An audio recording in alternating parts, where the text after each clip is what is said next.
गुजरात में मजदूरी करने गया झाबुआ के भोयरा का एक परिवार, उसकी महिला की सर्पदंश से मौत होती है और चचेरा भाई रमेश उसके शव को लेकर झाबुआ भोयरा पहुंचता है। पहले चर्चा होती है कि इसे दफना दिया जाए क्योंकि ईसाई धर्म मान चुका था मृतक के पति और उसका परिवार, लेकिन फिर गांव वालों की समझाइश पर अंतिम संस्कार होता है। अंतिम संस्कार के दौरान कथित रूप से जो मृतिका है उसके पति को कोई कांच का टुकड़ा दिख जाता है। पति को ये शक होता है कि ये जो शव लेकर उसका चचेरा भाई रमेश आया है ये और उसकी पत्नी डायन है और इन्होंने ही जादू टोना करके उसकी पत्नी के पेट में ये कांच का टुकड़ा रख दिया और उसी की वजह से उसकी मौत हुई है। ये बात उसके दिमाग में लगातार घर कर गई, बनी रही और वो गुस्से से भरता रहा। कल देर रात को फ़ोन करके रमेश को बुलाया जाता है और एक पुलिया के पास जब रमेश पहुंचता है तो शैतान नाम का यह शख्स जिसकी पत्नी मरी थी अपने भाई के साथ मिलकर कुल्हाड़ी और लाठियों से रमेश की बर्बर तरीके से हत्या कर देता है। इतना ही नहीं, बाद में जब मृतक का बेटा संजय आता है तो उसके सिर पर भी रॉड से हमला किया जाता है, भाई पर भी हमला होता है। रमेश की मौके पे ही मौत हो गई और जो बेटा संजय है वो जिला अस्पताल में एडमिट है। इस पूरे मामले में जो पीड़ित पक्ष है, मृतक पक्ष है रमेश, उसका क्या कहना है वो सुन लीजिए। बुलाया तो फ़ोन किया कि इधर आप बात करनी है, तो मैं तो मोबाइल में देख रहा था, पर मैंने सोचा चलो मैं भी चलता हूँ, बात तो अंदाज से आके करेंगे। ऐसे बोला तो वही बात करने के लिए बुला रहा होगा, तो हमारे को विश्वास है भाई ऐसे कैसे करेगा, मार छोड़ी देगा, मारेगा छोड़ी। मैं खाली हाथ गया, तीनों बाप बेटे वहाँ जाके देखा, वहाँ रोड पे बैठे थे। क्या है, एक सूख रहा था और ऐसे सूख रहा था और शैतान आया, आके पूछा कौन कौन है, वो किसने बोला तेरे को डाकना किसने बोला।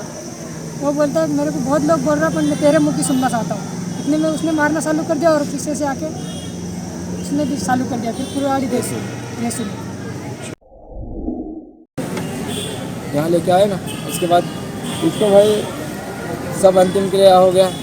ये बोल रहे थे, ये ईसाई में था, शैतान ईसाई में था, ये बोल रहा था दफनाएंगे, बोले तो नहीं, सब गांव वाले ने जोर किया, नहीं कैसे दफनाओगे, हम ईसाई में नहीं है, हम हिंदू धर्म जो अपना है वही करेंगे। तो उसके हिसाब से उसने जलाया, उसकी बीवी को जलाया, तो उसमें कुछ आईना वाइना रखा होगा, उसका कांच का टुकड़ा निकला था। तो कांच का टुकड़ा निकला, इसमें बोलता है हम तीसरे करते ना, उसमें गए थे, तो बोलते ये तो फलाना ढिकना निकला। बोले ये नहीं बोल रहा कि ये कांच था कि क्या था, वो नहीं बोल रहे। और बोलता है कोई खाने वाली तो परिवार की ही होगी। हाँ, तो ये तीसरा हो गया। उसके बाद 2 दिन के बाद ये गया रेसू, शैतान, सेनू और कानू और सब 5, 6, 8 आदमी गए थे, मड़िया और सब भाई मिल के गए थे। हमको तो नहीं बोला भाई कि भाई क्या है, चलो यार तुम भी साथ में चलो, ऐसी बात है, तुम साथ में चलो, देखते हैं क्या हुआ, कैसे मरी वो देखते हैं, वो नहीं बोला। तो वहाँ से ये लोग शाम को तकरीबन 4 बजे जैसे आए, 4 बजे से आए। हमको देख के एक छोटा भाई था, वो अंदर चुपचाप चला गया घर में। मैं समझ गया कि यार ये थोड़ा डाउट अपने घर पे है इसका, तो नहीं बोल रहा, तो चलो ठीक है, अपन भी नहीं बोलेंगे यार, कोई बात, जिस दिन बोलेगा उस दिन देख लेंगे। उसने भी नहीं बोला। तो 4-5 दिन निकल गए, इससे 8-10 दिन हो गए।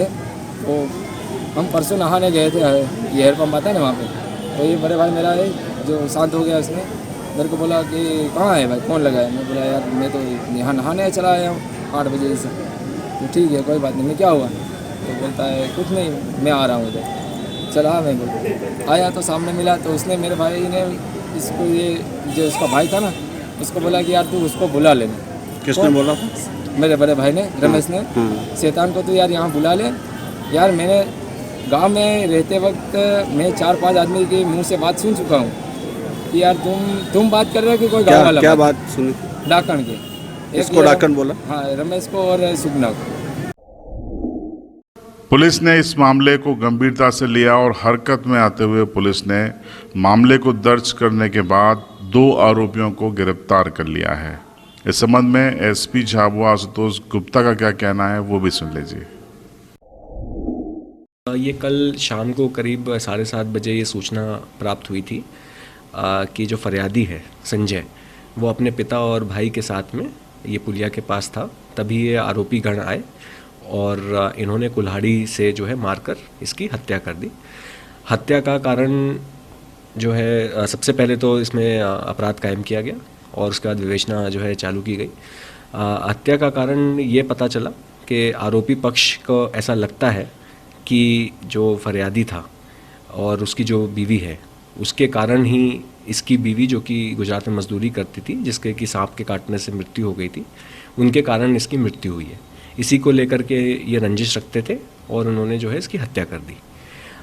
इसमें जो दोनों आरोपी हैं, एक है रेसू पिता गांगू भूरिया और दूसरा है शैतान पिता केगू भूरिया, दोनों भोयरा गांव के रहने वाले हैं। दोनों को जो है गिरफ्तार कर लिया गया है और माननीय न्यायालय के समक्ष पेश किया जाएगा।